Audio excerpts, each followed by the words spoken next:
ان کی اگر بیل ہو جائے تو یقین کریں ہم فوراً ان کو ہسپتال لے جائیں گے، شفا انٹرنیشنل لے کے جائیں گے، وہاں پہ فوراً ان کی انڈر لائنگ کنڈیشنز کے اوپر ڈائگنوسس ہوگا اور پھر ان کا علاج ہم دیکھیں گے کہ بہترین طریقے سے ہو سکے۔ ہمارا مسئلہ فیملی کا اس وقت ان کی ٹریٹمنٹ ہے۔ ہمیں نہیں پتہ کس قسم کے ٹیکے لگائے جا رہے ہیں، اتنی سینسیٹیو چیز ہے آنکھ۔ آپ مجھے بتائیں، ابھی یہ آپ نے اینک پہنی ہوئی ہے، اتار کے بتائیں کتنا نظر آتا ہے اور کتنے پرسنٹ خراب ہے؟ 15% ہے، 20% ہے؟ جو انسان کہتا ہے میری 50-60% بھی خراب ہے، اس کا مطلب ان کو نظر نہیں آ رہا، وہ ان کو کتابیں نہیں دی جا رہی، وہ پڑھ نہیں سک رہے ہیں۔ دیکھیں ہم تو یہاں پہ ہمیں ایک چیز سمجھ آ گئی ہے، یہاں کسی کا ارادہ نہیں ہے انصاف دینے کا، اور ایک ہی طریقہ ہے، ہم اتنا ان پہ پریشر ڈالیں گے، ہم اب اکیلے نہیں بیٹھیں گے۔ جیسے سلمان راجہ صاحب ساتھ کھڑے ہیں، 70,000، آج تو مجھے کوئی کہہ رہا تھا 70-80 ہزار نوٹیفائڈ لوگ ہیں، 60 لوگوں نے تو سینٹس کی سیٹ کے لیے اپلائی کیا۔ تو مجھے یہی سمجھ آ رہی ہے کہ اگر صرف نوٹیفائڈ لوگ جن کو عہدے ہیں 5, 6, 7, 8 تنظیمیں ہیں ان کی، ویمنز ونگ ہے، صرف یہی آ جائیں، ہاں بلکہ باقی تو ہمیں کہہ رہے تھے کہ آپ یہاں صرف کینڈیڈیٹس بلا لیں نئے عہدوں کے لیے تو یہاں 10,000 بندہ آ جائے گا۔ تو دیکھیں یہ عہدے یہ کوئی تحفہ نہیں ہے، یہ پوزیشنز ذمہ داری کی ہیں، یہ پوزیشنز آف رسپانسبلٹی ہیں پارٹی کے اندر۔ آپ ابھی تک یہ جو باقی پارٹیوں کے لیے لائنیں نہیں لگیں گی عہدے لینے کے لیے، یہاں پہ عمران خان کی پی ٹی آئی کے لیے لائنیں لگ جاتی ہیں کیونکہ ان کو پتہ ہے کہ اس کی کوئی حیثیت ہے، پی ٹی آئی کی حیثیت ہے، باقی تو کوئی پارٹی ہے ہی نہیں پاکستان میں۔ لیکن اب ان کو سمجھ آنی پڑے گی سب عہدے داران کو کہ اب دیکھیں عمران خان کو جیل سے ایک تو ان کا علاج ہونا ہے، دوسرا ہمیں عمران خان کو باہر کیسے نکالنا ہے، ان کا علاج کیسے کرانا ہے۔ اب ہمیں یہ تقریباً سارے 70,000 جو لوگ ہیں ان کو نظر آنا چاہیے سب جگہ پہ۔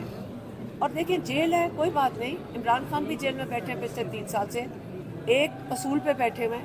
اور بھی کئی لوگ ہیں، کئی 100 لوگ ابھی تک جیل کے اندر بیٹھے ہوئے ہیں، وہ بھی اصول کے اوپر بیٹھے ہوئے ہیں۔ اگر وہ سارے قربانی دے سکتے، پاکستان کو بھی اس وقت جتنے عہدے دار ہیں سب سے پہلے قربانی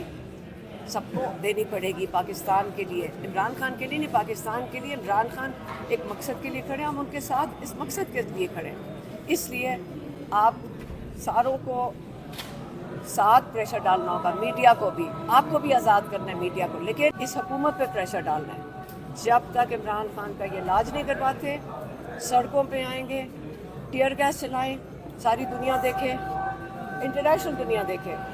لاٹھی چارج کریں، دکھائیں انٹرنیشنل دنیا کو، جیلوں میں ڈالیں، دکھائیں انٹرنیشنل دنیا کو۔ اس لیے ہم آج جائیں گے اڈیالہ، اور سخت بارش ہو رہی ہے، ہم وہاں بیٹھیں گے، اگر نہیں ملاقات کرنے دیں گے ہم احتجاج کریں گے، اور جو اگر ہم بیٹھ سکتے ہیں اس عمر میں تو ماشاءاللہ باقی سارے جوان ہیں وہ ہمارے ساتھ مل کر بیٹھ سکتے ہیں۔ اچھا میڈم یہ بتائیں کہ یہ جو سامنے بڑی بڑی تصاویر لگی ہیں ان کے بارے میں آپ کیا کہیں گے؟ دیکھیں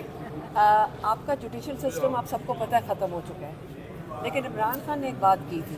میں وہ دہراتی ہوں، انہوں نے ہمیں جیل میں جب ایک دن ملاقات کرنے گئے تو انہوں نے کہا، کہتے دیکھیے یہ جو انکمپلیٹ بلڈنگ ہوتی ہے نا، آدھی گری ہوئی، اس کو دوبارہ بلڈ کرنا بڑا مشکل ہے۔ اب ہمارا مقابلہ ہے کہ کتنا پریشر ہم ڈوگر صاحب کے ساتھ ہم کی سپورٹ میں ڈال رہے ہیں، ہم ان کو سپورٹ کر رہے ہیں سارے ججز کو، اور ان کو آزاد کریں گے، میڈیا کے لیے بھی کھڑے ہوں گے، ججز کے لیے بھی کھڑے ہوں گے، انشاءاللہ اسی سے نیا سسٹم بنے یہ گا۔ راجو صاحب کچھ کہہ رہے ہیں؟ جی میں یہ عرض کروں، آپ جانتے ہیں 24 مارچ 2025 کو اسلام آباد ہائی کورٹ کے ایک فل بینچ نے، جس کی سربراہی چیف جسٹس سرفراز ڈوگر کر رہے تھے، ایک حکم دیا تھا کہ منگل والے دن خاندان کی اور وکلاء کی ملاقاتیں ہوں گی اور جمعرات والے دن رفقاء کی ملاقاتیں ہوں گی، اور لسٹ جو ہے وہ ہم جاری کریں گے۔ اس حکم کے بعد ایک دفعہ بھی اس حکم پر عمل نہیں ہوا، اپنی مرضی سے انہوں نے جس کو چاہا ملنے دیا اور کبھی کسی کو بھی نہیں ملنے دیا۔ مہینوں آپ جانتے ہیں خان صاحب کو قید تنہائی میں رکھا، بشرا بی بی کو قید تنہائی میں رکھا۔ ہم نے اس عمل کے خلاف توہین عدالت کی درخواستیں دائر کی تھی، 10-12 درخواستیں تھیں ہماری جو توہین عدالت کی اسلام آباد ہائی کورٹ میں تھی۔ اکتوبر 2025 میں بیک جنبش قلم ہماری وہ تمام درخواستیں